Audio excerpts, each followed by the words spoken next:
Hello friends, welcome back to ವೆನ್ಸ್ vlogs. ನಾವಿವತ್ತು ಇರೋದು ಮಂಗಳೂರಿನ ಮುಡಿಪು ಅನ್ನೋ ಒಂದು ಪವಿತ್ರವಾದ ಜಾಗದಲ್ಲಿ. ಫ್ರೆಂಡ್ಸ್, ಜಸ್ಟ್ ಇಮ್ಯಾಜಿನ್ ಮಾಡ್ಕೊಳ್ಳಿ, ನೀವೊಂದು ಬೆಟ್ಟದ ಮೇಲಿದ್ದೀರಿ. ನಿಮ್ಮನ್ನು ಕೊಲ್ಲೋಕೆ ಅಂತಾನೆ ಒಂದು ದೊಡ್ಡ ಗ್ಯಾಂಗ್ ಕತ್ತಿ ಹಿಡ್ಕೊಂಡು ನಿಮ್ಮ ಹಿಂದೆ ಬಿದ್ದಿದೆ. ನಿಮಗೆ ತಪ್ಪಿಸಿಕೊಳ್ಳೋಕೆ ಯಾವುದೇ ದಾರಿನೂ ಇಲ್ಲ, ಕುಡಿಯೋಕೆ ಒಂದು ಹನಿ ನೀರಿಲ್ಲ. ಅಂಥ ಟೈಮಲ್ಲಿ ಏನಾದರೂ ಒಂದು ಮ್ಯಾಜಿಕ್ ನಡೆದ್ರೆ ಹೇಗಿರುತ್ತೆ? ಸುಮಾರು 300 ವರ್ಷಗಳ ಹಿಂದೆ ಇದೇ ಮುಡಿಪು ಬೆಟ್ಟದ ಮೇಲೆ ಜೋಸೆಫ್ ವಾಸ್ ಅನ್ನೋ ಪವಿತ್ರ ವ್ಯಕ್ತಿಗೆ ಇದೇ ಪರಿಸ್ಥಿತಿ ಬಂದಿತ್ತು. ಅವರನ್ನು ಕೊಲ್ಲಲೇಬೇಕು ಅಂತ ಕೆಲವರು ಈ ಕಾಡಿಗೆ ಕರ್ಕೊಂಡು ಬರ್ತಾರೆ. ಆದರೆ ಅವರು ಪ್ರಾರ್ಥನೆ ಮಾಡಿ ತಮ್ಮ ಕೈಯಲ್ಲಿದ್ದ ಕೋಲನ್ನ ಈ ನೆಲಕ್ಕೆ ಚುಚ್ಚಿದ ತಕ್ಷಣ ಮಿರಾಕಲ್, ಅಲ್ಲಿಂದ ಜುಳು ಜುಳು ಅಂತ ನೀರು ಚಿಮ್ಮಕ್ಕೆ ಶುರುವಾಯಿತು. ಆ ನೀರನ್ನು ನೋಡಿ ಕೊಲ್ಲಕ್ಕೆ ಬಂದವರೇ ಶಾಕ್ ಆಗಿ ಅವರ ಕಾಲಿಗೆ ಬಿದ್ದರು. ಇವತ್ತಿಗೂ ಆ ಪವಾಡದ ಬಾವಿ ಇಲ್ಲಿದೆ.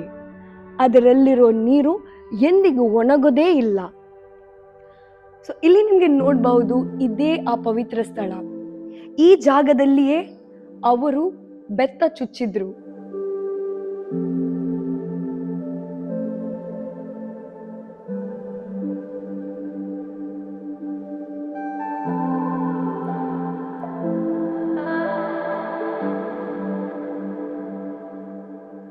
ಈ ವಿಡಿಯೋ ಅಲ್ಲಿ ನಿಮಗೆ ಅಷ್ಟು ಕಾಣೋದಿಲ್ಲ, ಬಟ್ ಈ ಜಾಗಕ್ಕೆ ನೀವು ಬಂದ್ರೆ, ಮುಡಿಪುಗೆ ಬಂದ್ರೆ ನಿಮಗೆ ಸರಿ ನೀರು ಕಾಣುತ್ತೆ. ಈ ಜಾಗ ಒಂದು ನೀರು ಇಲ್ಲದಂಥ ಪ್ರದೇಶ.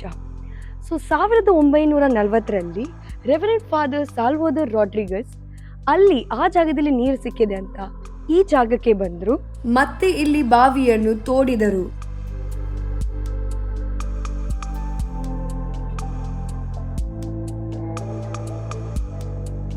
ಆದರೆ ನೀರೇ ಸಿಗುವುದಿಲ್ಲ.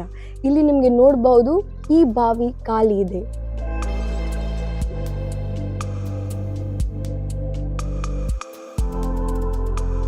ಈ ಶ್ರೈನಲ್ಲಿ ಒಂದು ಧ್ಯಾನ ಗುಹೆ ಇದೆ. ಇಲ್ಲಿ ನಿಮಗೆ ನೋಡಬಹುದು.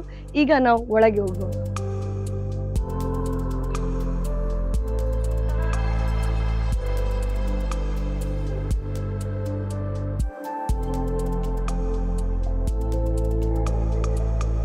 ಇಲ್ಲಿ ಜನರು ಮೌನವಾಗಿ ಪ್ರಾರ್ಥನೆ ಮಾಡ್ತಾರೆ.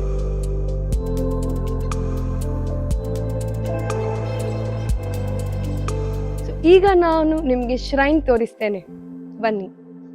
ಇಲ್ಲಿ ಶುಕ್ರವಾರ ವಿಶೇಷ ಪ್ರಾರ್ಥನೆಗಳು ನಡೆಯುತ್ತವೆ. ಇಲ್ಲಿ ಬರುವ ಪ್ರತಿಯೊಬ್ಬರಿಗೂ ಶಾಂತಿ, ಭರವಸೆ ಮತ್ತು ಆಶೀರ್ವಾದ ಸಿಗುತ್ತದೆ. ಈ ಪವಿತ್ರ ಸ್ಥಳದಲ್ಲಿ ಅನೇಕ ಅದ್ಭುತಗಳು ನಡೆದಿವೆ ಎಂದು ಜನರು ನಂಬ್ತಾರೆ.